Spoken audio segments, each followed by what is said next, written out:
Hello મિત્રો, કેમ છો? મજામાં? આજે આપણે બનાવવાનું છે વેજ છાશ ઉપમા. તો આપણે એના માટે એક ચમચી ભરી ઘી લીધું છે, એક વાટકી ભરી સોજી લઉં છું. સોજીને આપણે સરસ મજાની શેકી લેવાની છે.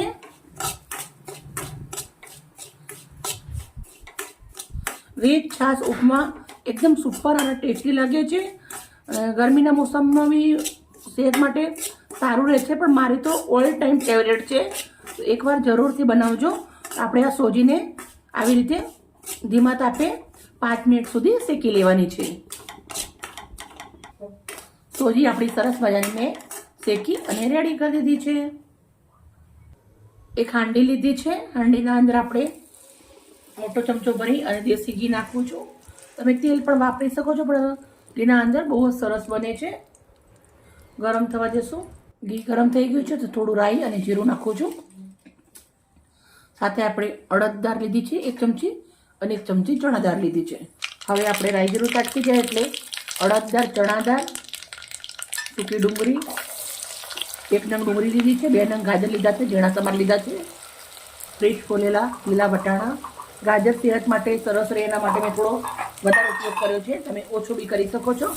ગાજર, વટાણા, ડુંગળીને સરસ ઘીના અંદર સાતડી લેવાના છે. હવે આપણે થોડા મીઠી લીમડીના પાન નાખી દઉં છું.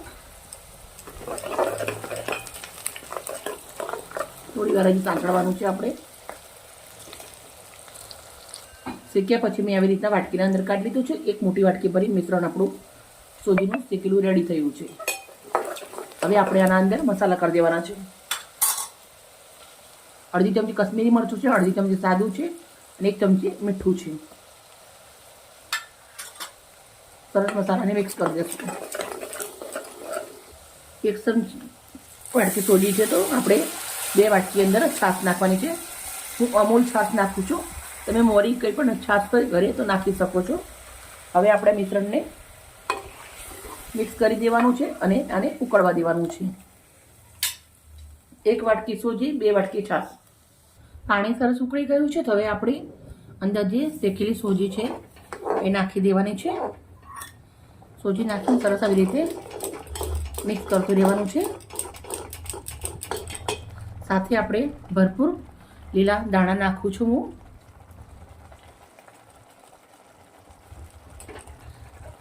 બાળકો આમ દાણા નથી ખાતા હોતા, પણ તમે આવી રીતે આપી દેશો તમને ખબર નહીં પડે. ગેસ ધીમો કરી દેવાનો છે અને ધીમા તાપે આપણે આને 5 મિનિટ સુધી આવી રીતે ફેરવતા રહેવાનું છે અને સોજીને ચડવા દેવાની છે. મેં સરસ મિક્સ કરી દીધું છે. હવે આપણે એને ઢાંકી દેવાનું છે 5 મિનિટ ધીમા તાપે. હવે આપણે આને ચેક કરી લેશું.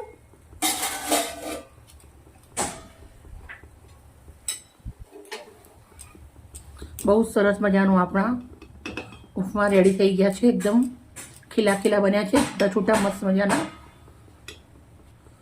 હું 1 વાટકી લઉં છું. વાટકીના અંદર આપણે ભરી દઈશું. બનાવ્યા તો ઘણા બધા છે, પણ આપણે આ વિડીયો સજાવવા માટે મહેનત કરીએ છીએ. મિત્રો, અમારી મહેનત સારી લાગતી હોય તો પ્લીઝ મારે 1 લાઈક જોઈએ છીએ. પ્લીઝ લાઈક કરજો અને તમારી ફેમિલીના અંદર શેર કરજો. અને એકદમ હેલ્ધી છે, બનાવીને બાળકોને જરૂરથી ખવડાવજો. જો ભાઈ, આપણે જેટલું ખાવું ગમે એટલું સજાવવું ગમે. બદામનું પાન કાપી મેં ડીશના અંદર મૂકી દીધું છે. હવે આપણે આના ઉપર મૂકી દઈશું. સરસ મજાનો કુંડામાંથી ફુંદીલો તોડી લાવી છું, એ આપણે ઉપર લગાવી દઈશું. તમે કાજુ બદામ બી લગાવી શકો છો, પણ કાજુ બદામની કંઈ જ જરૂર નથી. આપણું સરસ મજાનો છાશ વેજ ઉપમા રેડી થઈ ગયા છે. મિત્રો, મારી વિડીયો સારી લાગે તો પ્લીઝ લાઈક કરજો.